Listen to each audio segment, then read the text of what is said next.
નમસ્કાર દોસ્તો, જય શ્રી કૃષ્ણ, રાધે રાધે. દોસ્તો, ચેનલમાં તમારું સ્વાગત છે. સુમિતે ખુશીથી પોતાની મમ્મી રૂપમણીજીને કહ્યું, માં, એ ખૂબ સારા સમાચાર છે. પવિત્રના માયકાથી આપણે બોલાવવાનું આવ્યું છે. તેના ભાઈને દીકરો થયો છે, તો તેમણે બધાને બોલાવ્યા છે. તમારે પણ આવવું પડશે. રૂપમણીજીએ નાખુશ થઈને કહ્યું, અરે, આ ગામડિયાના ઘરે કોણ જશે? એ ગામડિયાની સાથે નથી ચલાતું, તો તેનું આખું ખાનદાન કેવી રીતે સહન કરીશું? હું તો નહીં જાઉં. સુમિતે માને ગુસ્સે થઈને જોયું તો તેમની બાજુ બેસીને કહ્યું, માં, તમને ખૂબ સારું લાગશે. એક વખત જઈને જુઓ. રૂપમણીજીએ ચીડાઈને કહ્યું, સુમિત, મેં કહ્યું ને હું નહીં જવાની. બસ હવે બધું દલીલ નથી જોઈતી. હું પાર્લર જાઉં છું. તારી પતિને કહી દેજે કે તારા સસરાને ખાવાનું આપી દે. એમ કહીને રૂપમણીજી પોતાના વાળમાં કાંકસો ફેરવતા કહ્યું. સુમિતે કહ્યું, માં, તેનું નામ પણ છે. તમે તેને નામથી પણ બોલાવી શકો છો. રૂપમણીએ ઉદાસીનથી કહ્યું, હા, તારા માટે તો તેનું નામ હશે. મને તો તે નોકરાણી જેવી લાગે છે. અરે, તેના કરતાં તો આપણી કામવાળી બાઈ વધુ સારી રીતે તૈયાર થઈને આવે છે. એમ કહીને રૂપમણીજીએ પર્સ ઉપાડ્યું અને પાર્લર જવા ઘરની બહાર નીકળી ગયા. આ બધી વાતો પડદા પાછળ ઊભેલી પવિત્રાએ સાંભળી લીધી, પણ તે કંઈ બોલી નહીં અને ચૂપચાપ રસોડામાં ચાલી ગઈ. બીજી બાજુ સુમિત પણ ઉદાસ થઈને બેસી ગયો. તે કઈ રીતે પવિત્રાને જઈને કહે કે તેની માતા તેના માટે આટલા ખરાબ શબ્દોથી બોલી શકે છે? તેને 6 મહિના પહેલાની યાદ આવતા લાગી, જ્યારે પવિત્રાના ગામમાં પોતાના પ્રોજેક્ટ માટે ગયો હતો. ત્યાં તેમને રહેવા માટે એક ઓરડો જોઈતો હતો. આથી તે આમ તેમ ફરીને ઓરડો શોધી રહ્યો હતો. ત્યાં ગામની એક મજૂરે તેને રાજવંતસિંહને ઘરનું સરનામું આપ્યું. તેમના ઘરમાં એક ભાગ ખાલી હતો. સુમિતે સરનામું શોધીને રાજવંતસિંહના ઘરે પહોંચી અને બહારની બેઠકમાં બેસી ગયો. કોઈને અંદર જઈને રાજવંતસિંહને ખબર આપી. થોડી વારમાં રાજવંતસિંહ ત્યાં આવી પહોંચ્યા. તેને ગામમાં પ્રભાવશાળી અને આદરણીય વ્યક્તિ હતા. તેમણે સુમિતની બાજુમાં બેસીને કહ્યું, બોલો ઇજનેર સાહેબ, અમે તમારી શું સેવા કરી શકીએ? સુમિતે કહ્યું, અરે ના, કોઈ સેવા નહીં. મને તો ફક્ત 3 મહિના માટે એક ઓરડો જોઈએ, કારણ કે અમારો પ્રોજેક્ટ 3 મહિનાનો છે. રાજવંતસિંહે હા પાડી અને સુમિતને અંદર લઈ જઈને ઓરડો બતાવતા કહ્યું, ખાવા પીવાની ચિંતા ના કરશો, બધું અહીં જ મળશે. અમને પણ તમારી સેવા કરવાનો મોકો આપો. સુમિતે સ્મિત કરીને હા પાડી અને થોડી વાર પછી રાજવંતસિંહ ત્યાંથી ચાલ્યા ગયા. સુમિતે દરવાજે ઊભા રહીને આખા ઘર ઉપર નજર ફેરવી. જેની ચારે બાજુ ઓરડાઓ હતી અને આગળ મોટો વરંડો હતો. તેની નજર આંગણામાં લાગેલા લીમડાના ઝાડ ઉપર પડી, જેના ઉપર ચૂલો લાગેલો હતો. આ જોઈને તે વિચારવા લાગ્યો, આ શું કામ હશે? અહીં તો કોઈ બાળક પણ દેખાતું નથી. વિચારતા વિચારતા તે ઓરડામાં આવ્યો અને કપડાં બદલ્યાને હાથમાં ધોઈ બહાર આવ્યો. રાજનસિંહે કહ્યું, અરે ઇજનેર સાહેબ, કંઈક જોઈને તો બોલાવી દેજો.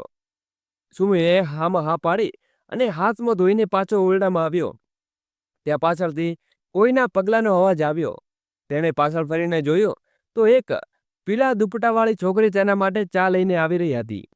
તેણે શરમાતા શરમાતા સુમિતને ચા આપી અને સ્મિત કરીને પાછી ચાલી ગઈ. સુમિત તેના વિશે વિચારતો અને ચા પીવા લાગ્યો. ચા પીને તેણે કપ મૂક્યો તો તેની માતા રૂપમણીજીનો ફોન આવ્યો. હામાં બોલો, સુમિતે કહ્યું. રૂપમણીજીને કહ્યું, અરે શું બોલું, તને તો માની યાદ જ નથી આવતી? સુમિતે કહ્યું, ના માં, મેં તમને ફોન કર્યો હતો પણ તમે ઉપાડ્યો નહીં. રૂપમણીએ કહ્યું, અરે હા, તે સમયે હું તારી મિત્ર સાથે પાર્લરમાં હતી. ચહેરા ઉપર ફેશિયલ થઈ રહ્યું હતું, તો કેવી રીતે વાત કરું? સુમિત હસતા હસતા બોલ્યો, મારી ફેશન ક્લીનમાં હવે હું લાવવામાં દિવસો આવી ગયા છે અને તમે જાતે જ પાર્લરમાં ફેરા લગાવો છો. રૂપમણીજીએ કહ્યું, હા, તો વહુ આવ્યા પછી શું પાર્લર નથી જતી? હું તો તારા માટે મારી જેવી ફેશનેબલ વહુ લાવીશ. સુમિતે હસીને ઝટ કહ્યું, માં, મને તો સાદી સીધી છોકરી જોઈએ. ત્યાં દરવાજે ઊભેલા રાજવંતસિંહે કહ્યું, અરે ઇજનેર સાહેબ, ઇજનેર હોવા છતાં સાદી છોકરી પસંદ કરો છો? આ સાંભળીને સુમિતે કહ્યું, પછી વાત કરું માં. મને ફોન કાપી નાખ્યો અને પછી હસવા લાગ્યા. રાજવંતસિંહે હસતા હસતા અંદર આવ્યા અને બોલ્યા, સોરી ઇજનેર સાહેબ, ખાવાનું તૈયાર થઈ ગયું હતું એટલે બોલાવવા આવ્યો હતો. આજે તમારા માટે ખાસ ખાવાનું બનાવ્યું છે. સુમિત હસતા હસતા તેમની પાછળ ચાલ્યો. અંદર જઈને રાજવંતસિંહે તેને ડાઇનિંગ ટેબલ ઉપર બેસાડ્યો. ઘરની આલિશાન સજાવટ અને શાનદાર પડદા જોઈને સુમિત આશ્ચર્યચકિત થઈ ગયો. ગામમાં લોકો નીચે બેસીને ખાય છે, પણ અહીં ડાઇનિંગ ટેબલ જોઈને તે બોલી ઉઠ્યો, ગામમાં પણ કેટલું બધું બદલાઈ ગયું છે. હવે કોઈ ચૂલા પાસે બેસીને ખાતું નથી. તે ખાવામાં કેટલો સ્વાદ હતો. રાજવંતસિંહે હસીને કહ્યું, અરે હા ઇજનેર સાહેબ, અમે પણ નીચે બેસીને ખાઈએ છીએ, પણ અમને લાગ્યું કે તમે ત્યાં કેવી રીતે બેસી શકશો. એટલું ખાવાનું અહીં ટેબલ ઉપર લાવ્યા. સાચું કહું તો અમને પણ અંગ્રેજી રીત રસમો બિલકુલ પસંદ નથી, પણ આજકાલમાં દેખાડાની દુનિયા છે, એટલે આ ટેબલ રાખ્યું છે. ચાલો, જો તમને નેસે બેસીને ખાવું ગમે તો આપણે ત્યાં જઈએ. એમ કહીને રાજવંતસિંહ સુમિતને રસોડામાં લઈ ગયા. ત્યાં ગેસ છોડીને ચૂલા ઉપર ખાવાનું બની રહ્યું હતું. નીચે બેસવા માટે ચટાઈ બિછાડેલી હતી અને સુમિત ખુશીથી ત્યાં બેસી ગયો. ચૂલા ઉપર ખાવાનું બનાવતી સ્ત્રી તરફ ઇશારો કરીને રાજનસિંહે કહ્યું, આ અમારા ધર્મપત્ની છે. ત્યાં એક છોકરી આવી અને બંનેને થાળી ખાવાનું પીરસવા લાગી. તે જ પીળા દુપટ્ટા અને સુસવાટવાળી છોકરી હતી. સુમિતે તેને જોતા જ રહ્યો અને તેમના ઉપર નજર ચોરીને સુમિત જોતી હતી. રાજનસિંહે કહ્યું, આ અમારી બહેન પવિત્રા છે, જે બીકોમ બીજા વર્ષમાં ભણે છે, કોમ્પ્યુટર પણ જાણે છે અને ખૂબ જ સારા ગુણવાન અને સમજદાર છે. એમ કહીને સુમિત તરફ જોવા લાગ્યો. સુમિતે હળવું સ્મિત કર્યું અને ખાવાનું શરૂ કર્યું. બીજા દિવસે સુમિત પ્રોજેક્ટ પૂરો કરીને ઘરે પાછો આવ્યો તો રાજવંતસિંહે તેની રાહ જોતા હતા. તેમને ચાનો કપ આપતા કહ્યું, ઇજનેર સાહેબ, શું તમે મારી બહેન સાથે લગ્ન કરવા માંગશો? જો તમને પસંદ હોય તો. આ સાંભળીને સુમિતના ચહેરા ઉપર અલગ જ ખુશી છવાઈ ગઈ. તે તો પહેલેથી જ આ વાત કહેવા માંગતો હતો, પણ ડરતો હતો. હવે સામેથી તે ખુશી આવી ગઈ હતી. તેણે તરત જ હા પાડી. પણ રાજવંતસિંહે સુમિતને તેના માતા પિતાને બોલાવવા કહ્યું. સુમિતે હા પાડી, પણ તે જાણતો હતો કે તેની માતાને પવિત્રા જેવી સાદી અને ગામડાની છોકરી બિલકુલ પસંદ નહીં આવે. તેમ છતાં રાજવંતસિંહે જવાબ આપતો હતો તો તેણે એક ઘરે ફોન કરીને બધું કહી દીધું. આ સાંભળીને રૂકમણીજી ગુસ્સે થઈ ગયા અને પવિત્રાને સ્વીકારવાનો સાફ ઇનકાર કરી દીધો. ત્યાં સુમિતના પિતા બજરંગજીએ કહ્યું, અરે રૂકમણીજી, એક વખત જોઈ લેવામાં શું નુકસાન છે? આપણે સુમિતની પસંદગી છે તો સારી જ હશે ને? રૂકમણીએ કહ્યું, અરે શું સારી હશે? ગામડાની ગામડિયા પર ખબર નહીં ભણેલી હશે કે નહીં. મને તો શહેરની અને મોડર્ન છોકરી જોઈએ. એમ કહીને ગુસ્સામાં ફોન કાપી નાખ્યો અને આ રિશ્તામાંથી સાફ ઇનકાર કરી દીધો. બજરંગજી રૂકમણીજીની વિરુદ્ધ થઈને સુમિત પાસે ગયા. ત્યાં જઈને તેમણે રાજવંતસિંહ પાસે વાત કરી તો ખબર પડી કે પવિત્રાની માતા બાળપણમાં જ ગુજરી ગયા હતા. પવિત્રાની ભાભીના હાથે ઉછરી હતી અને તેમના આપેલા સંસ્કારોની ભરપૂર હતી. પવિત્રાને કારણે જ રાજવંતસિંહે હજુ સુધી પોતાનું કોઈ સંતાન નહોતું કર્યું. તેમણે કસમ ખાધી હતી કે પોતાની બહેનની જવાબદારી પૂરી કર્યા પછી જ પોતાને સંતાન વિશે વિચારશે. તેમના લગ્ન હજુ 3 વર્ષ થયા હતા તો ઉતાવળ પણ ન હતી. રાજવંતસિંહનો પોતાનો બહેન પ્રત્યેનો આટલો પ્રેમ જોઈને બજરંગજી ખૂબ જ પ્રભાવિત થઈ ગયા હતા. દોસ્તો, આગળ વિડીયો શરૂ કરું એની પહેલા વિડીયોને લાઇક કરી અને નાનકડી ચેનલને સબસ્ક્રાઇબ અવશ્ય કરી દેજો અને વિડીયોને છેલ્લે સુધી નિહાળવા વિનંતી છે. રાજવંતસિંહે સુમિતની માતા વિશે પૂછ્યું કે તેઓ કેમ ના આવ્યા. બજરંગજીએ કહ્યું, તેમની તબિયત ખરાબ છે અને સારવાર માટે અમેરિકા ગયા છે, એટલે વધુ ધામધૂમથી લગ્ન નહીં કરી શકીએ. રાજવંતસિંહે જરા પણ શંકા ન ગઈ અને તેઓ માની ગયા. 3 મહિના પછીની તારીખ નક્કી થઈ અને બજરંગજી ઘરે પાછા આવ્યા. 3 મહિના પછી સુમિત્રાનો પ્રોજેક્ટ પૂરો થઈ ગયો અને પવિત્રા સાથે સુમિતના લગ્ન પણ સંપન્ન થઈ ગયા. સુમિતે દહેજ તરીકે કંઈ પણ લેવાની ના પાડી હતી, પણ પવિત્રાના ભાઈ રાજવંતસિંહે આ વાત ન માનીને તેમણે પવિત્રાને ઘરેણાને સન્માન ખૂબ ધામધૂમથી વિદાય કરી.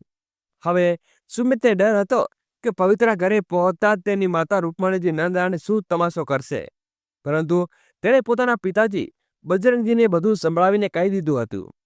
જેવા તેઓ ઘરમાં દરવાજે પહોંચે ત્યાં કોઈ ખાસ તૈયારી ન હતી. પવિત્રા જાણતી હતી કે તેની સાસુ અમેરિકામાં છે, તો તે તૈયારી કોણ કરે? આ વિચારીને તે ચૂપચાપ ઘરમાં પ્રવેશી ગઈ. પરંતુ રૂકમણીજી ગુસ્સામાં બહાર ના આવ્યા અને પોતાનો ઓરડો બંધ કરીને બેસી ગયા. થોડી વાર પછી સુમિત પવિત્રાની બાજુમાં બેસીને બોલ્યો, પવિત્રા, મારે તને કંઈ કહેવું છે. પવિત્રાએ આચાર્યથી સુમિત તરફ જોઈને કહ્યું, જી કહો ને.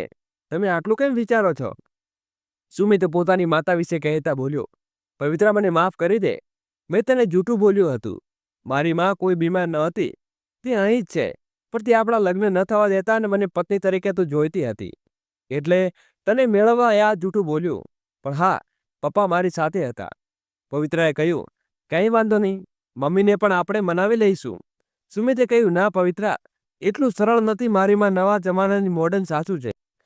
આટલું કહીને સુમિત ઘરની બહાર ચાલ્યો ગયો. પરંતુ એક જ ઘરમાં રહેવા છતાં 2 દિવસ સુધી પવિત્રા અને તેની સાસુ રૂકમણીનો સામનો ન થયો. હારીને ત્રીજા દિવસે બપોરે સુમિત પોતાની પિતા સાથે પવિત્રાને રૂકમણીજી પાસે લઈ ગયો. બજરંગજીએ રૂકમણીજીને અગાઉથી સમજાવ્યું હતું, વહુ પર ગુસ્સો ન કરતી, અને એવા ઘરની વહુ છે. તને વાત ન કરવી હોય તો ન કર, પણ કંઈ બોલવું નહીં. રૂકમણીજી ઓરડામાં જતા પવિત્રા તરફ જોઈને થોડી ડરી ગઈ. આટલી મોડર્ન સાસુ જોઈને તેના હાથ પગ ધ્રુજવા લાગ્યા. સલૂનમાં કપાયેલા ખુલ્લા વાળ, ચહેરા ઉપર મેકઅપ અને મોડર્ન સ્વીપ લેબના કપડાં જોઈને પવિત્રાને પોતાની અજીબ લાગવા લાગ્યું. તે તો સાડીમાં ઘૂંઘટ કાઢીને આવી હતી. સુમિતે પગ છૂવાનો ઈશારો કર્યો તો પવિત્રા નમીને પગ છૂયા, પરંતુ રૂકમણીજીએ પગ બીજી બાજુ ખસેડી તંગ કસતા કહ્યું, બસ બસ, આ બધા નાટકોની જરૂર નથી. તને ગામડાની છોકરી આવું કરીને શહેરમાં છોકરાઓને ફસાવી લો છો. આને તો ફસાવી લીધો, પણ હું નહીં ફસાવું, સમજી? રૂકમણીજી ગુસ્સામાં બોલતી રહી. ત્યાં જ બજરંગજીએ આંખો બતાવી તો જોઈને તે ચૂપ થયા.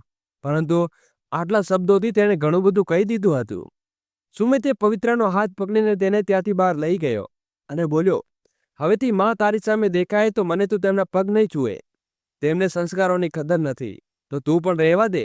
તેમની ફેશનેબલ લાઈફમાં જ રહેવા દે. સુમિતનો ગુસ્સો જોઈને પવિત્રા કંઈ ન બોલી અને ચૂપચાપ રસોડામાં ચાલી ગઈ. હવે રોજ પવિત્રા ઘર સંભાળતી અને બધા કામ સરળતાથી કરતી.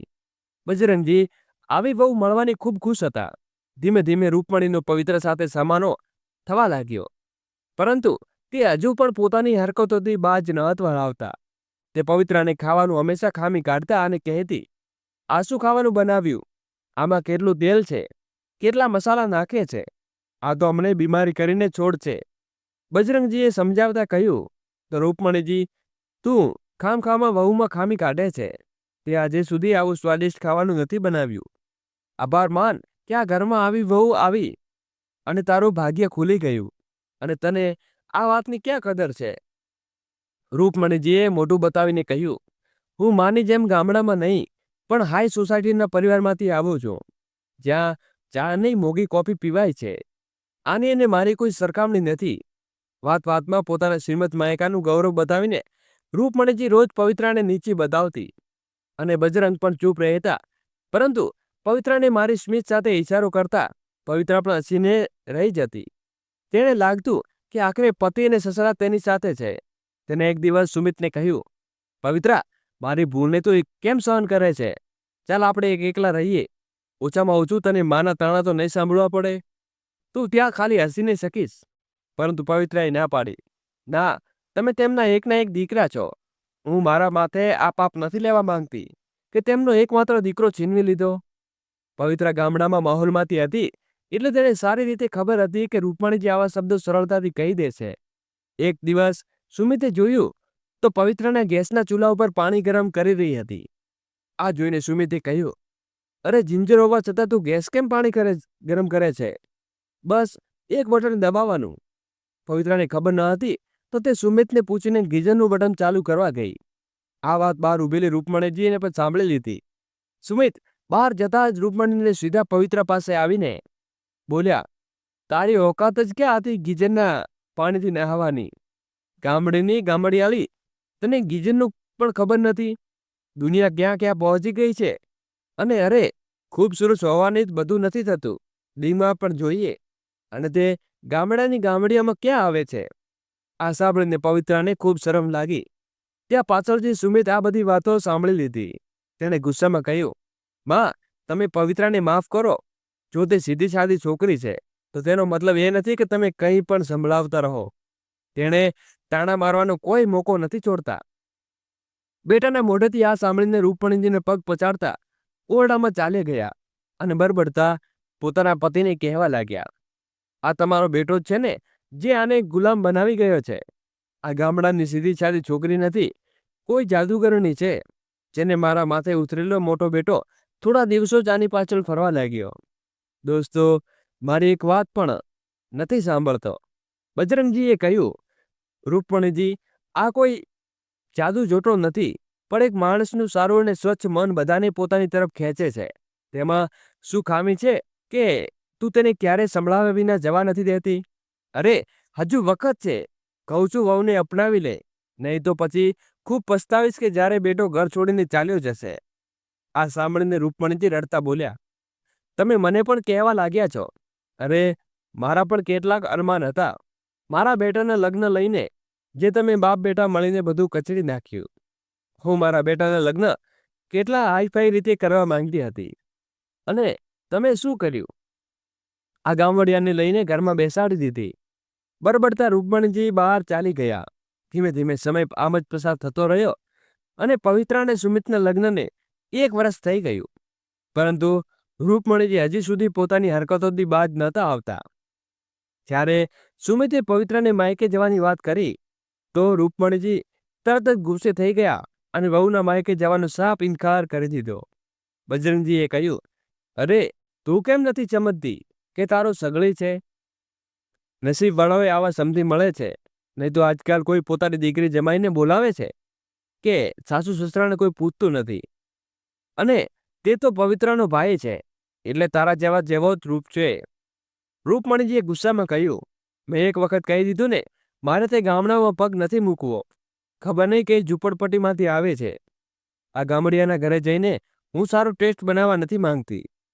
આ સાંભળીને સુમિતે જોરથી બૂમ પાડી, ઠીક છે માં, તમે ન જાઓ, પણ જો તમે કોઈને ઇજ્જત નથી આપી શકતા તો તેનું અપમાન કરવાનો પણ તમને કોઈ હક નથી. તો હું પવિત્રાને લઈને અહીંથી ચાલ્યો જઈશ અને ક્યારેય નહીં આવું. ગુસ્સામાં તેમણે કહીને સુમિત પોતાના ઓરડામાં ચાલ્યો ગયો. તેણે પવિત્રાને કહ્યું, તારું બધું સામાન પેક કરી લે, હવે આપણે અહીંથી જઈ રહ્યા છીએ. બીજે ક્યાંક જઈને રહીશું. અને હા, તું ચિંતા ન કર, આપણે ભૈયા પાસે જરૂર જઈશું, અને પપ્પાને પણ આપણી સાથે આવશે. માને અહીં તેમને ફેશનેબલ લાઈફ રહેવા દે. આ સાંભળીને પવિત્રા રડતા રડતા સામાન પેક કરવા લાગી. બહાર ઉભેલી રૂકમણીજી આ બધું જોઈને આઘાતમાં હતા અને મનમાં કૂંટાતા હતા. બજરંગજીએ તેને સમજાવતા કહ્યું, રૂકમણી, એક વખત જઈને જો. અરે, તારા જેવા બેટા માટે ચાલ.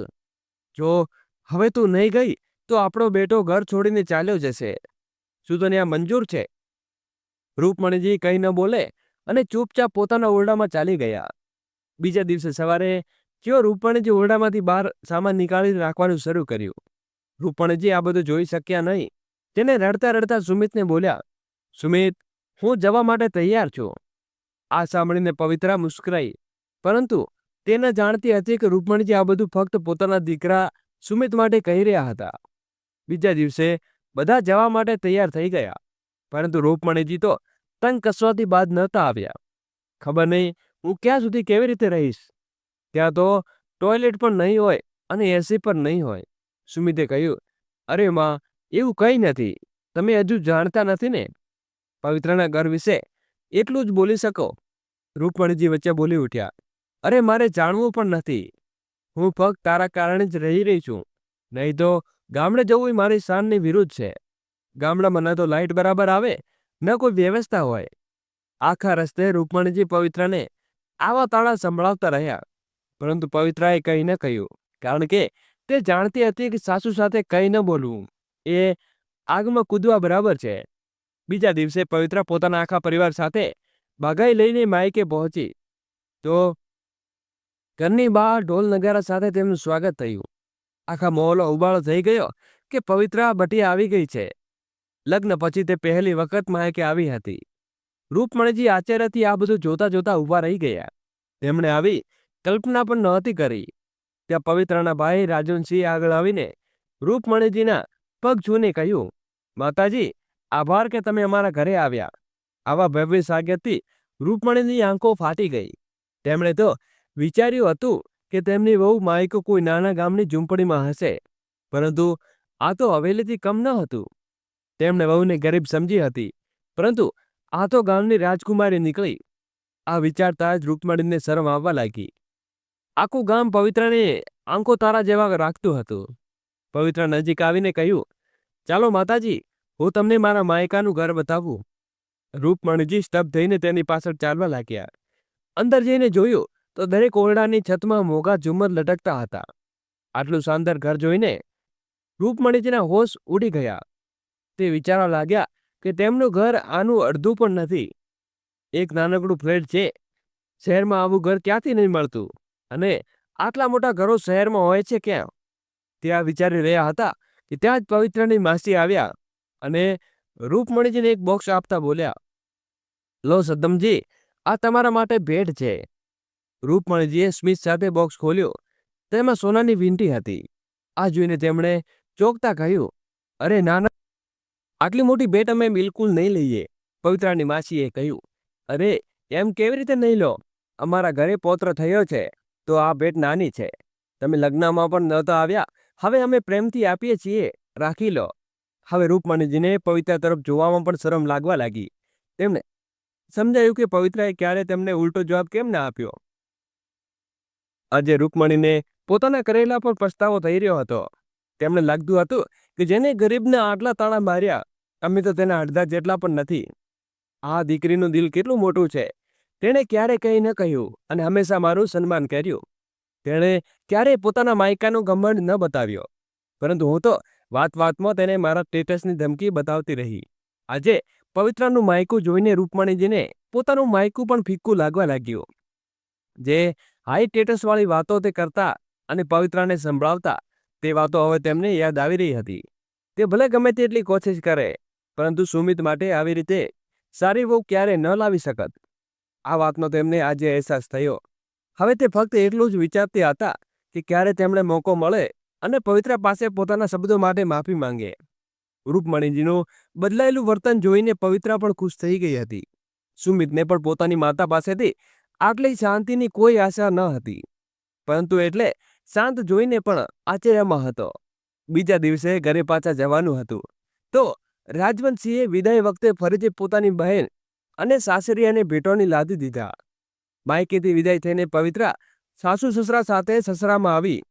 ઘરે પહોંચતા તે પોતાના કામમાં લાગી ગઈ, પરંતુ રૂપમણીજી કંઈક બદલાયેલો અને શાંત હતા. તેમને સમજાતું ન હતું કે આ રાજકુમારી જેવી વહુ પાસે કઈ મોઢે માફી માંગવી. આખરે હિંમત કરીને રૂપમણીજી પવિત્રને કહ્યું, બહુ, તારા માયકામાં તો બધા લોકો એટલા પૈસાદાર છે અને અમે એમના ઉપર અંશ જેટલા પણ નથી. હું હંમેશા તને નીચી બતાવતી રહી, પણ ક્યારે કંઈ ન કહ્યું, ન તો મને સત્ય જણાવ્યું. મેં ક્યારેય નથી બતાવ્યું કે તું આટલા સારા પરિવારમાંથી છે.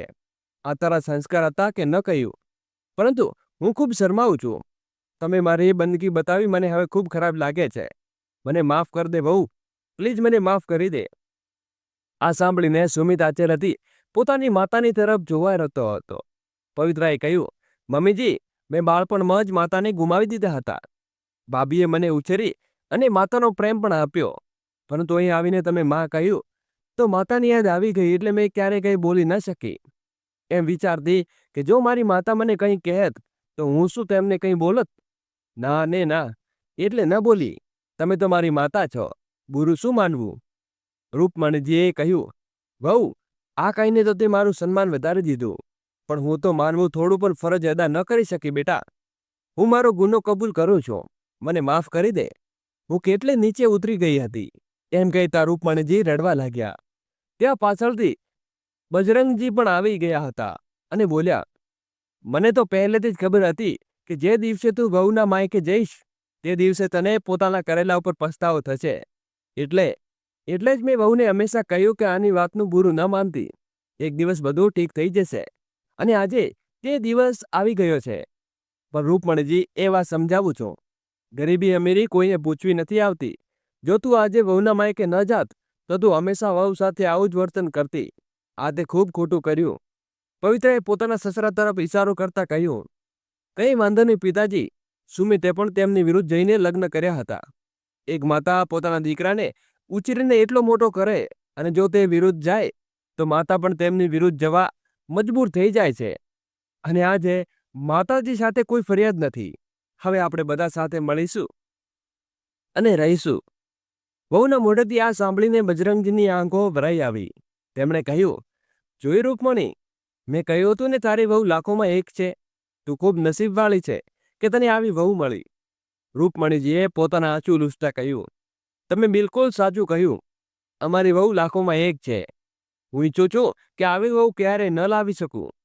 એમ કહેતા રૂકમણીજીને પવિત્રને ગળે લગાવી. આ બધું જોઈને આજે સુમિતના ચહેરા ઉપર ખુશી તરવા લાગી. હવે બધા લોકો સાથે મળીને રહેવા લાગ્યા. તો મિત્રો, તમને આ વાર્તા કેવી લાગી? જરા કોમેન્ટ કરીને જરૂરથી જણાવજો. જો વાર્તા સારી લાગી હોય તો પ્લીઝ એકવાર વિડીયોને લાઈક અવશ્ય કરી દેજો અને વિડીયોને વધુમાં વધુ શેર કરો. અમારી ચેનલને સબસ્ક્રાઇબ કરવાનું તો ભૂલશો જ નહીં. સ્ટોરી નંબર 2, વિડીયોને છેલ્લે સુધી નિહાળવા વિનંતી છે. કુસુમજીની તબિયત ઘણા સમયથી ખરાબ હતી. દવાઓ લેવાનો મોહનો સ્વાદ તો એમને બગડી જાય છે. કોઈ વસ્તુનો સ્વાદ જ નથી આવતો. ઉપરથી વહુ પણ ખાવાનું આપતી વખતે ચીડાતી બોલે. આજે પણ વહુએ ઉકાળેલું મગની દાળ અને દળિયું આપ્યું છે. ખાવાનું કુસુમજીને બિલકુલ ન હતું ગમતું. તેમણે કંઈક ચટપટું ખાવાનું મન થઈ રહ્યું હતું. કુસુમજી દાળ અને દળિયાને પ્લેટ લઈને રસોડામાં આવે છે અને વહુને કહે છે, વહુ, તે તારા માટે ખાવાનું શું બનાવ્યું છે? બહુ સરસ સુગંધ આવે છે. થોડું મને પણ આપી દે ને. આ ઉકાળેલા દાળથી મારું મન ભરાઈ ગયું છે. કંઈક સારું અને ચટપટું ખાવાનું મન થઈ રહ્યું છે. રસોડામાં રોટલી શેકતી વહુ દીપા ગુસ્સે થઈને બોલે છે, એક તો તબિયત સારી નથી અને ઉપરથી તમે ચટપટું ખાવું છે. ખાવા માટે તો તું ઠીક થઈ ગઈ છે, પણ કામ માટે હજુ આરામ કરે છે. જ્યારે તારી તબિયત ઠીક થઈ ગઈ છે તો આવીને રસોડાનું કામ કર. 10 દિવસ થઈ ગયા છે મને રસોડું સંભાળતા અને તારી સેવા કરતા. આજે મેં કામ કરી લીધું, પણ કાલથી રસોડાનું બધું કામ તું જ સંભાળજે. પણ કુસુમજી મન વહુની વાતો કરતા વધુ રસોડામાં ગેસ પણ રંધાતી શાક ઉપર હતું. તેમને લાગતું હતું કે જે શાક મળી જાય. શું સરસ સુગંધ આવે છે. તેઓ ફરીથી બોલે છે, વહુ, તે નથી કહ્યું શાકમાં શું બનાવ્યું છે? એવું લાગે છે કે જાણે ભરેલા કરેલા બનાવ્યા હોય. હા, ભરેલા કારેલા બનાવ્યા છે, પણ તને નહીં મળે. તને ખબર છે ભરેલા કારેલાનો કેટલું તેલ મસાલો હોય છે? ખાઈશ તો ખરી બીમાર પડી જઈશ. અને આટલું તેલ મસાલો તું પચાવી પણ નહીં શકે. જે ઉકાળેલું દાળ અને દળિયું આપ્યું છે તે ખાઈ લે અને રસોડામાં મારા માટે ઊભી રહીને વારંવાર શાક ન માંગતી રહે. વહુએ ધમકાવી અને કુસુમજીને રસોડામાંથી હાંકી કાઢ્યા. કુસુમજી રસોડામાંથી ઉદાસ થઈને પાછા આવ્યા, પણ તેમનું મન હજી પણ કડાઈમાં રાંધતા કારેલાના શાકમાં અટવાયેલું હતું. ઘણું માંગવા છતાં વહુએ કારેલાનું શાક આપ્યું નહીં અને તેમને રસોડામાંથી હાંકી કાઢ્યા. બિચારા કુસુમજીનું મન મારીને ઓરડામાં આવ્યા અને ઉકાળેલી દાળ, જે વહુએ થોડી પણ નહોતી, ફક્ત ઉગાડીને આપી દીધી હતી, તેમાં 2 રોટલી ભેળવીને ના છૂટકે ખાઈ લીધું. ત્યાં બહુ ઓરડામાં આવીને બોલે છે, અમે બધાને ખાઈ લીધું. સિંકમાં જૂઠા વાસણો પડ્યા છે, એ બધા ધોઈ નાખજે અને રસોડો પણ સાફ કરી નાખજે. હવે તારી તબિયત ઠીક થઈ ગઈ છે. સૂતા આરામ કરતા ન કરતી રહે. થોડું કામ ધંધો કર. હું હવે મારા ઓરડામાં સૂવા જાઉં છું. વાસણો ધીમે ધીમે ધો. ઘોંઘાટ કરીને મને ઊંઘમાંથી ન જગાડતી. કુસુમજી, જે હમણાં બીમારમાંથી ઊભા થયા હતા, વહુને કામ માટે ના પાડી તે પહેલા વહુ પોતાના ઓરડામાં સૂવા ચાલી ગઈ. અડધો કલાક આરામ કર્યા પછી કુસુમજી હિંમત બાંધીને રસોડામાં વાસણો ધોવા ગયા. તેમને હજુ પણ હાથ પગમાં દુખાવો થતો હતો અને શરીરમાં નબળાઈ લાગતી હતી, પણ વહુનો ડર પણ ઘણો હતો. જો વાસણો નહીં ધોવાય અને વહુ ઊંઘીને ઉઠી જાય તો ઝઘડો કરશે, અને જો વહુને ગુસ્સો આવી જાય તો સાંજે ખાવાનું પણ નહીં આપે. ધીમે ધીમે રસોડામાં જઈને તેમણે બધા વાસણો ધોઈ નાખ્યા. રસોડું પણ સાફ કરી નાખ્યું. જ્યારે બધું કામ પૂરું કરીને કુસુમજી રસોડામાં જવા લાગ્યા, ત્યાં તેમની નજર ડબ્બામાં રાખેલા કારેલાનું શાક ઉપર પડી. ઘણી હિંમત કરીને કુસુમજીએ ડબ્બામાંથી કારેલાનો એક ટુકડો ઉપાડી લીધો, પણ ત્યાં જ તેમની અંદરથી એક અવાજ આવ્યો, શું થયું છે કુસુમ? આજે પોતાના જ રસોડામાં ચોરી કરે છે? જો વહુએ જોઈ લીધું તો શું વિચારશે? હું ચોર છું અને પોતાના ઘરમાં રસોડાનું શાક ચોરીને ખાઉં છું. ત્યાં જ બીજો અવાજ આવ્યો, ના ના, હું ચોર નથી. શું પોતાના ઘરમાં રસોડામાંથી કંઈક ઉપાડીને ખાઈ લઉં તો એ ચોરી ગણાય? આ રસોડું જેટલું વહુનું છે એટલું જ મારું પણ છે. વહુ આવે તો પહેલા રસોડામાં ખાવાનું હું જ બનાવતી હતી. આ રસોડાના ડબ્બા ડબ્બા પણ મને ઓળખે છે. રસોડાનો દરેક ખૂણો મારી સાથે સારી રીતે પરિચિત છે. ચારે બાજુ પોતાના ઓરડાને નિહાળતા તેમની આંખોમાં આંસુ આવી ગયા. જે રસોડામાં તેમને 3 ટાઈમ કામ હતા, બંધન વગર ખાવાનું બનાવતા અને ખવડાવતા અને મન ભરીને ખાતા. આજે એ જ રસોડાનો 2 ટાઈમના વાસણો ધોવા, સફાઈ કરવા આવે છે. બાકી વહુ ખાવાનું બહારનું જ આપી દે છે. આજે શું દિવસ આવ્યા છે! કુસુમજી કારેલાનું શાક હાથમાં લઈને આજે પોતાના ખૂબ લાચાર અને બેશરમ અનુભવે છે. તેમનો આત્મા તેમને અંદરથી હચમચાવી દે છે અને સ્વાભિમાનની કહે છે, ના કુસુમ, તું પોતાના રસોડામાં ચોરીથી શાક નથી ખાઈ શકતી. અને તેમણે શાક પાછું ડબ્બામાં મૂકી દીધું. ત્યાં જ કુસુમજીનો હાથ ડબ્બામાં ઢાંકણે અડી ગયો. તે જમીન ઉપર પડી ગયું. તેના અવાજથી વહુ જાગી ગઈ અને ગુસ્સે થઈને રસોડામાં આવી. મેં તને કહ્યું હતું કે શાંતિથી કામ કર, પણ તને ગોગાટ કરવાની ટેવ છે. જ્યાં સુધી મને ઊંઘવાથી ન જગાડે ત્યાં સુધી તને ચેન નથી પડતું.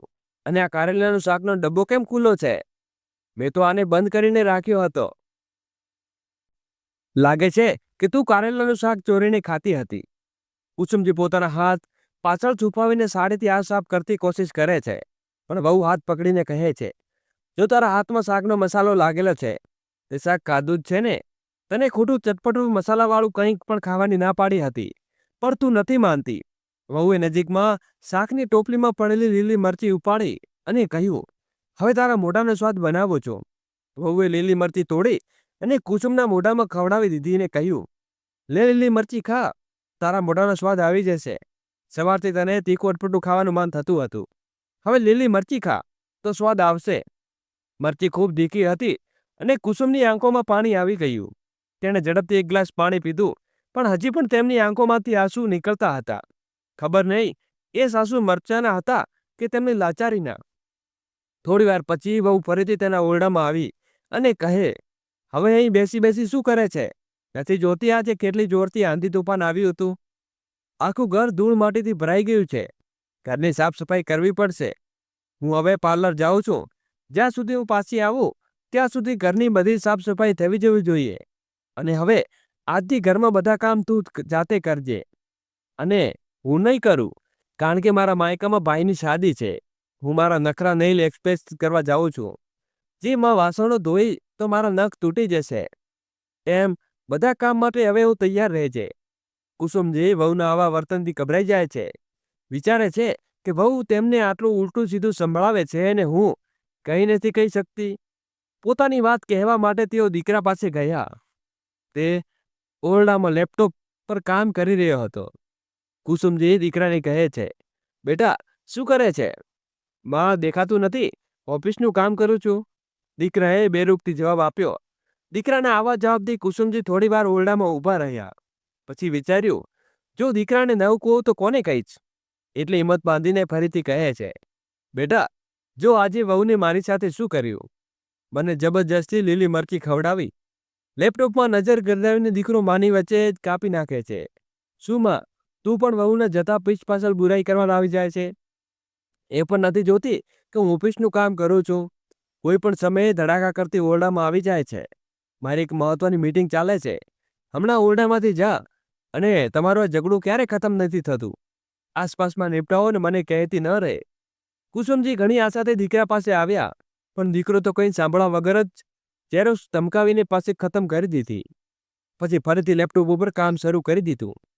કુસુમજી દીકરાની વાત સાંભળીને ઉદાસ થઈ ગયા. ચૂપચાપ પોતાના ઓરડામાંથી આવી ગયા.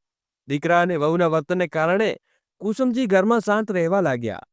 કોઈકને કહી ન કહે, કારણ કે ઘરમાં હવે તેમની વાત સાંભળનાર કોઈ ન હતું. ન તો વહુ, ન તો દીકરો. વહુ અને દીકરાનું ચીડતું વર્તન હવે તેમના માટે રોજની વાત બની ગયું હતું. એક દિવસ કુસુમજી બીપીની દવાઓ માટે દીકરા પાસે થોડા પૈસા માંગે છે. દીકરો ખૂબ ખુશ ટકે લઈને તેમને અડધા પૈસા આપે છે. વહુએ પૈસા આપતા જોયા હતા. તે દિવસે વહુએ ઘરમાં ખૂબ હંગામો મચાવ્યો. ઘણા બધા પૈસા ખર્ચ કરાવે છે. જ્યારે જુઓ ત્યારે બીમાર પડી રહે છે. એમ તમારા પણ જેટલા પૈસા ખર્ચીએ છીએ એ બધા અમે તમારી પાસેથી વસૂલ કરીએ જ રહીશું.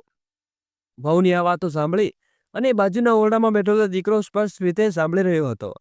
પણ તેણે પોતાની પત્નીને એવું કહેવું જરૂરી ન સમજ્યું કે તું મારી મા સાથે આવી રીતે કેમ કરી વાત કરે છે? ઉલટાનું ચૂપચાપ બેસીને પત્નીની વાતો સંભળાવો રહ્યો. પોતાની મા સાથે એક શબ્દ પણ ન બોલ્યો.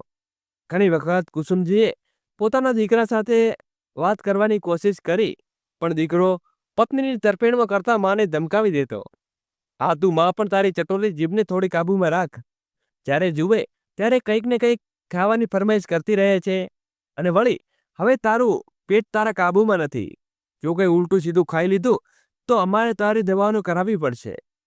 એટલું ઓછું ખા અને જેટલું જરૂર તારી આપે છે એટલું ખા, અને મને વારંવાર આની ફરિયાદ કરવા ના આવતી રહે. આથી હવે કુસુમજીએ પોતાના દીકરા પાસેથી આશા રાખવાનું છોડી દીધું હતું, કારણ કે તેમને ખબર પડી ગઈ હતી કે જો વહુને કોઈ વ્યસ્ત માટે ના પાડી હોય તો દીકરો તેની વાત કામે એવું થાય જ નહીં. ઘરમાં એ જ થાય છે જે વહુ ઈચ્છે છે. દીકરો તો બસ તેની હામાં હા ભેળવી છે. નરેશ પોતાના ઓરડામાંથી બહાર આવ્યો. વહુ નરેશને કહે, મારે પાર્લર જવું છે, જરા 8,000 રૂપિયા જોઈએ છે. 8,000 રૂપિયા? નરેશે ચોંકતા કહ્યું. હા, તો એમાં શું ચોંકવાનું છે? નરેશ, મારે મેનિક્યોર, પેડિક્યોર, ફેશિયલ બધું કરાવવું છે. આટલા બધા પૈસા પાર્લરમાં લાગી જશે, અને પછી મારા ભાઈની શાદી છે. હું એમ જ નહીં જાઉં. પાર્લર માટે તો મારે પૈસા આપવા જ પડશે. અરે ના ડાર્લિંગ, હું તને ના નથી કહેતો, બસ મને ખબર નથી કે આટલા પૈસા લાગે છે એટલે કહું છું. એમ કહીને નરેશે ઝડપથી 8,000 રૂપિયા કાઢીને પત્નીને આપી દીધા અને કહ્યું, લે ડાર્લિંગ, તારે જે કરાવવું એ કરાવી લે, હું તો મજાક કરતો હતો. વહુ હસતા હસતા પૈસા લઈને પાર્લર જતી રહી, અને દીકરો પણ ઓફિસના કામ માટે નીકળી ગયો. જતા જતા વહુએ સાસુને સમજી અને ઘરની સાફ સફાઈની કામવાળી સૂચના આપી હતી. કુસુમજી સૌથી પહેલા રસોડામાં આવ્યા. તેમણે ખૂબ ભૂખ લાગી હતી. તેમણે જોયું તો કાલનું બાસીનું ભાત પડ્યું છે. તે ખૂબ સૂક ભાતનું તેમનું બિલકુલ મન નહોતું. એક તો તાવના કારણે સ્વાદ પહેલેથી જ બગડેલો હતો, અને ઉપરથી સૂકું ભાતું જોઈને તેમને ખૂબ ભૂખ પડી ગઈ હતી. પહેલા તો વિચાર્યું કે મારે કંઈ ખાવું નથી, પણ અચાનક તેમની નજર ગેસ ઉપર રાખેલા દૂધના ભગોળા ઉપર પડી, જેમાં વહુએ હમણાં દૂધ ગરમ કરીને રાખ્યું હતું. તેમણે વિચાર્યું કે થોડું દૂધ લઈને તેમાં બાસી ભાત નાખીને ખાંડ નાખીને ખીર બનાવી દઉં. આજે ખબર નહીં કેમ ખીર ખાવાનું મન થઈ રહ્યું છે. થોડી જ બનાવીશ, જેથી વહુ નારાજ ન થાય. કુસુમજીએ પોતાના માટે એક વાટકી ખીર બનાવી લીધી. ખીર ખૂબ ગરમ હતી, એટલે તેણે વાટકી ઠંડી થવા માટે રાખી દીધી. ત્યાં સુધી તેમણે વિચાર્યું, આખું આંગણું સાફ કરી દઉં અને ઘરના કામ પણ નિપટાવી દઉં. પછી જ્યારે ખીર ઠંડી થઈ જશે ત્યારે આરામથી બેસીને ખાઈશ. મનપસંદ ખીર બનાવ્યા પછી કુસુમજી ઘરમાં કામ કરવા લાગ્યા. બધા કામ નિપટાવીને તેઓ પોતાની ખીર વાટકીમાં લઈને ઓરડામાં બેસી ગયા. પણ ખબર નહીં કેમ ખીર જોઈને તેના મનમાં વિચારો આવવા લાગ્યા, અને હવે તેમનું ખીર ખાવાનું મન ન હતું. ખીર જોઈને તેઓ વિચારવા લાગ્યા, મને શું થઈ ગયું છે? સવારે મેં શાક વહુને પૂછ્યા વગર ઉપાડી દીધું, અને હવે મેં વહુને પૂછ્યા વગર ખીર બનાવી લીધી. ખરું તો ખીર મેં મારા માટે ઘરમાં મારા રસોડામાં બનાવી છે, પણ કેમ એવું લાગે છે કે કોઈને ચોરી કરી? શું હું મારા જ ઘરમાં ચોરીથી ખીર બનાવી ખાઉં છું? આજે મારા આવા દિવસો આવ્યા છે કે મારી પાસે ઘરમાં છુપાઈને ખીર બનાવવી પડે છે. શું હું મારા ઘરમાં મારી પસંદગીની વસ્તુ બનાવી નથી ખાઈ શકતી? દોસ્તો, આગળ વિડીયો શરૂ કરીએ એની પહેલા વિડીયોને લાઈક કરી અમારી નાનકડી ચેનલને સબસ્ક્રાઇબ કરવાનું ભૂલશો નહીં. કુસુમજી મનમાં ખૂબ ચટપટ કરી રહી હતી. તેઓ આ સ્થિતિમાં કોઈ પણ રીતે બહાર નીકળવા માંગતા હતા. તેઓ પોતાના ઘરમાં નિસંકોચ અને નિર્ગંધ રહેવા માંગતા હતા, પણ તેમને કોઈ રસ્તો દેખાતો ન હતો. કુસુમજી વિચારવા લાગ્યા, એક સમય એવો જ્યારે આ રસોડામાં હું કેટલા લોકો માટે ખાવાનું બનાવતી, નાની નાની વાનગીઓ બનાવતી અને બધાને ખવડાવતી. મારા હાથમાં બનાવેલા ખાવાની બધા વખાણો કરતા. અચાનક ઘરમાં કોઈક મહેમાન આવી જાય તો પણ મારા ઘરમાંથી ખાવાનું કોઈ જતું નથી. બધાને અગ્નિમૂળનું સ્વરૂપ કહેતા. મને એક દીકરો અને 2 દીકરીઓ હતી, જે મારા 3 બાળકો ખૂબ લાડ પ્યારથી ઉછેરીને મોટો કર્યો. ધીમે ધીમે મારા 3 બાળકો મોટા થયા. દીકરાઓના લગ્ન થઈ ગયા. દીકરો પણ ભણે ગણીને નોકરી કરવા લાગ્યો. જે શહેરમાં જ્યાં મારા પતિ બિઝનેસમેન હતા, ત્યાં જ અમારો દીકરો નોકરી કરવા લાગ્યો. દીકરાને નોકરી લાગ્યા પછી સારા લગ્નના રિશ્તા આવવા લાગ્યા, અને અમે નરેશનો એક સારી જગ્યાએ રિશ્તો પાકો કર્યો. પણ નરેશે રિશ્તાની જૂઠાણી કરી દીધો. એમ કહીને બીજી કોઈ છોકરી પસંદ કરે છે. તેની ઓફિસમાં એક છોકરી છે જેને પસંદ કરે છે અને તેની સાથે લગ્ન કરવાનું વચન આપ્યું છે. હું તેને ધોખો નહીં આપી શકું. માં, હું લગ્ન તો ફક્ત તેની સાથે કરીશ. હું મારા પતિની દીકરાને ખૂબ સમજાવવાની કોશિશ કરી, પણ તે ન માન્યો. આખરે દીકરાની જીદ આગળ અમે બંને પતિ પત્નીએ હાર માની લીધી. પછી ખબર પડી કે દીપા તો મારી બાળપણની સહેલી સુધાની દીકરી છે. આથી મને ખૂબ વધારો આનંદ થયો કે ચાલો, મારી સહેલીની દીકરી મારા ઘરે વહુ બનીને આવશે. અને ધામધૂમથી દીકરીના લગ્ન થયા. ઘરમાં વહુ આવી, હું તો ખુશીથી ફૂલી ન સમાતી. આટલા વર્ષ પછી આજે હું સાસુ બની અને મારી મેં દીકરીઓ સાસરે ગઈ. પણ એક દીકરી હું બ્યારી ઘરે આવી. વહુએ હું દીકરીને બનાવી રાખીશ. તેને ક્યારેય કોઈ કષ્ટ નહીં થવા દઉં. થોડા દિવસો પછી વહુએ ખુશખબર આપ્યા કે તેની માતા બનવાની છે. તે 9 મહિના સુધી વહુને તેની પસંદગી વસ્તુ ખવડાવી અને બનાવીને ખવડાવી હતી. આખા 9 મહિના તેનું ધ્યાન રાખ્યું. જો અડધી રાતે પણ વહુ કંઈ ખાવાનું મન થાય તો હું ઝટપટથી રસોડામાં કઢાઈ ચડાવીને મારી વહુ માટે વસ્તુ બનાવી દેતી. દીકરાને પણ ખાવા માટે ખૂબ શોખ હતો. હું મારા વહુ દીકરાની પસંદગીનું ખાવાનું બનાવતી. જ્યાં સુધી મારા પતિ હતા ત્યાં સુધી વહુ દીકરાને મારા પ્રત્યે વ્યવહાર ખૂબ સારો હતો. વહુ પણ ઘરમાં કામો માટે હાથ બટાવતી હતી. ક્યારેક કોઈ કામ માટે ના કહેતી. જ્યારે મારા પતિનું અચાનક હાર્ટ એટેકના કારણે અવસાન થયું ત્યારે હું એકલી રહી ગઈ હતી. પતિના જયા પછી દીકરા અને વહુનો મારા પ્રત્યેનો વ્યવહાર એવો બદલાયો કે જે જોઈને હું પણ ચોંકી ગઈ. 1 મહિના પછી દીકરો કહે, માં, પિતાજીનો બિઝનેસ હતો તે જોવા માટે મારી પાસે સમય નથી, એટલે હું દુકાન વેચવા માંગુ છું. હવે હું નોકરી કરું કે પિતાજીનો બિઝનેસ જોઉં?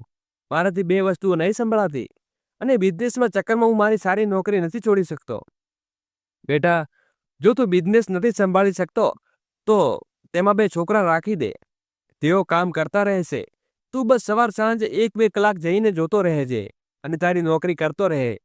મેં દીકરાને દુકાન વેચવાની ના પાડી તો વહુ અને દીકરો બંને ગુસ્સે થઈ ગયા. સાડીનો પલ્લો કમરમાં ખોસતા દીપા અડગતે બોલી, ચૂપ કર બુઢી, ઘરમાં બેસીને ફાલતુ વાતો કર્યા કરે છે. હવે આ ઘર તારા ઘરમાં હિસાબે નહીં, મારા હિસાબે ચાલશે. એક ખૂણામાં બેસી જા. જેટલી મરજીથી કહેવાની હતી તેટલી કરી લીધી.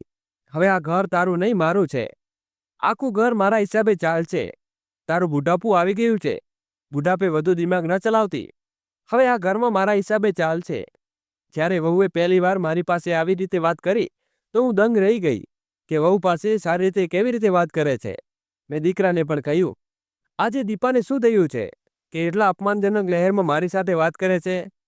મારું આટલું કહેવું છે કે દીપાને ટેબલ ઉપર દિવાલ સાથે ટકરાઈને ચીસ પાડી તો તેમાં દીપા શું ખોટું કહે છે? માં, હવે તારું બુઢાપું આવી ગયું છે અને હા, આ ઘર માલિક અમે બંને છીએ, તું નહીં. એક ખૂણામાં ચૂપચાપ બેસી જા અને ઘરનું કામ કરતી રહે. હવે તારા હિસાબે ચાલવું પડશે. દિવસથી ઘરમાં મારી દર્શતા શરૂ થઈ. વહુને દીકરાએ પોતાનું રાજ શરૂ કર્યું અને મને ઘરમાં એક ખૂણામાં ધકેલી દીધી. વહુ મારી પાસેથી ઘરના મોટાભાગના કામ કરાવતી, પણ દીકરો કંઈ જ ના બોલતો. ઘરમાં વહુ દીકરો બહારથી કંઈ ખાવાનું મંગાવે તો ચૂપચાપ પોતાના ઓરડામાં બેસીને ખાઈ લે. મને ખાવા માટે પૂછે પણ નહીં. જ્યારે ડસ્ટબિનમાં તેને ખાલી ડબ્બા જોતી તો ત્યારે ખબર પડતી કે આજે વહુ બહારથી ખાવાનું મંગાવ્યું હતું.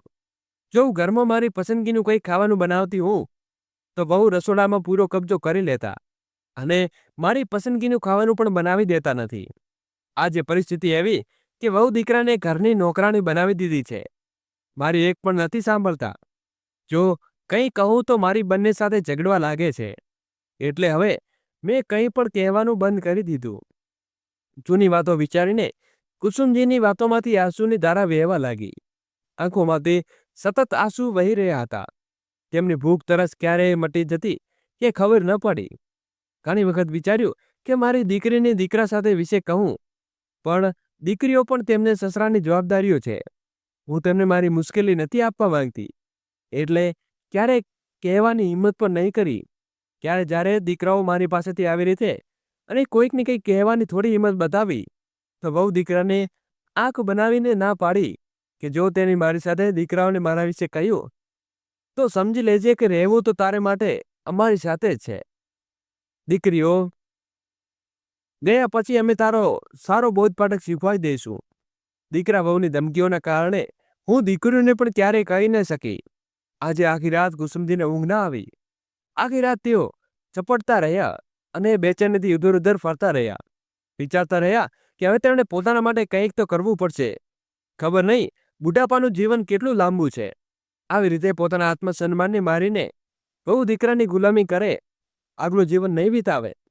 વહુ દીકરાના અત્યાર હવે નહીં સહન કરે અને તેનામાંથી મુક્ત થઈને આઝાદ જીવન જીવશે. તેમણે પોતાનું જીવન બદલવાનો નિર્ણય લઈ લીધો. સવાર થતાં જ કુસુમજી વહુ દીકરાને કહ્યા વગર ઘરમાંથી નીકળ્યા ગયા. આખો દિવસ વહુ દીકરાએ તેમને ખૂબ શોધ્યા, પણ કુસુમજી ન મળ્યા. વહુ ચીડાતી હતી, ખબર નહીં બુઢી ક્યાં ગાયબ થઈ ગઈ હતી.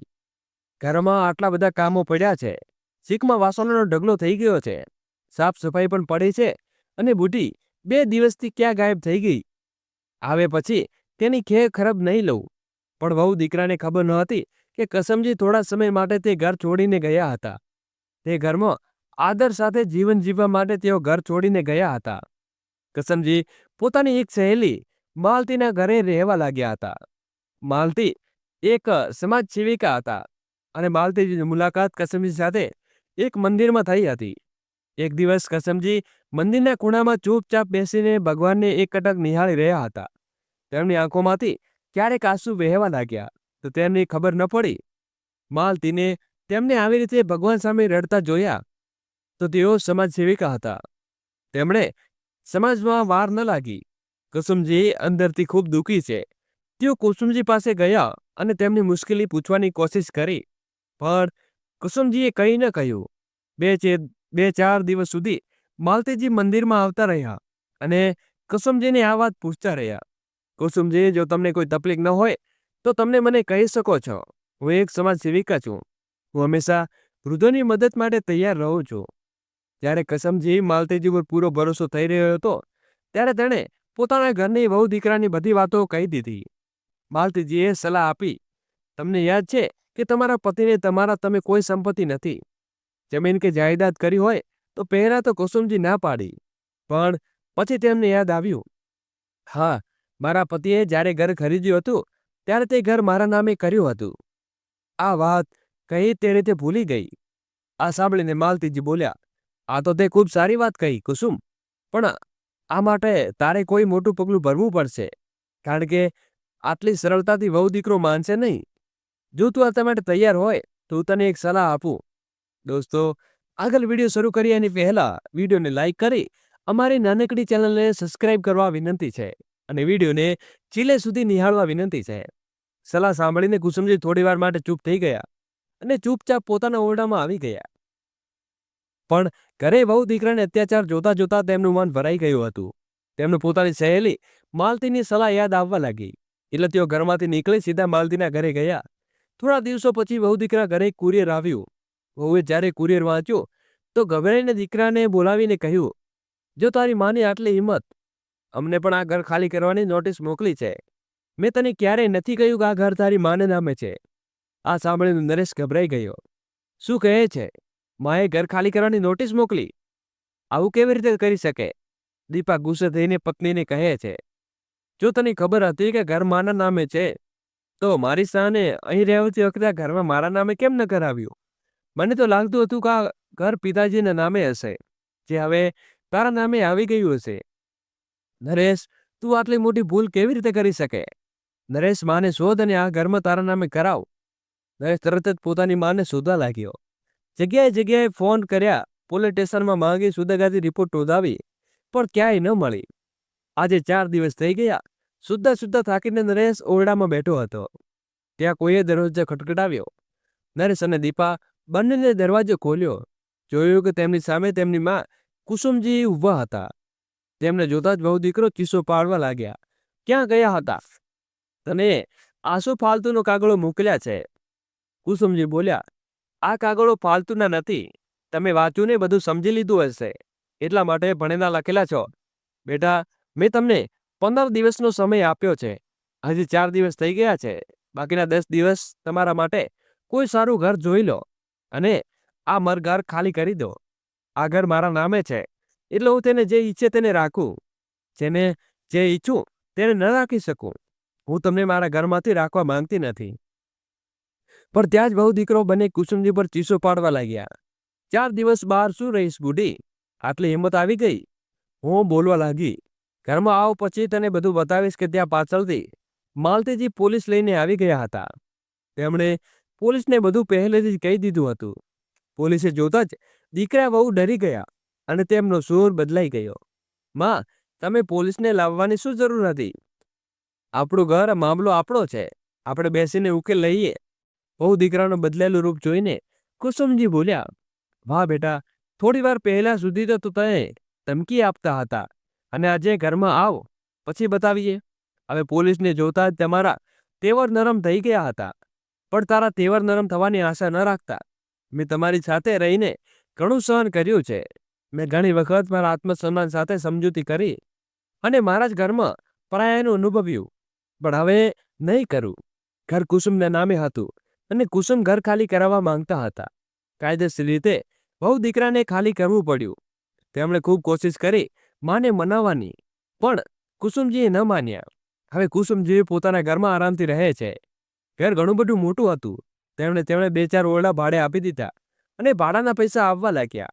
ઘરનો ખર્ચ ચલાવવા માટે કામ તો તેને વહુના ઘરે જ કરતા હતા. ત્યારે તેમણે વધુ કામ કરવું પડતું હતું. હવે તો ફક્ત પોતાનું ખાવાનું જ બનાવવું પડે છે. આરામથી કુસુમજી પોતાનું ખાવાનું બનાવી લે છે અને સમય સમયે માલતીજી પણ તેમની ખબર લેતા રહે છે. જ્યારે દીકરાઓએ આ વાતની ખબર પડી તો તેમણે પોતાની માનો જરાય સાથ ના આપ્યો. એક દિવસ વહુ દીકરો પોતાનો 5 વર્ષના દીકરાને કુસુમજી પાસે લઈ આવ્યા અને કહે, માજી, અમારા માટે નહીં પણ તમારા પોત્રો માટે તો માફ કરી દો યાર. તે તમને ખૂબ યાદ કરે છે.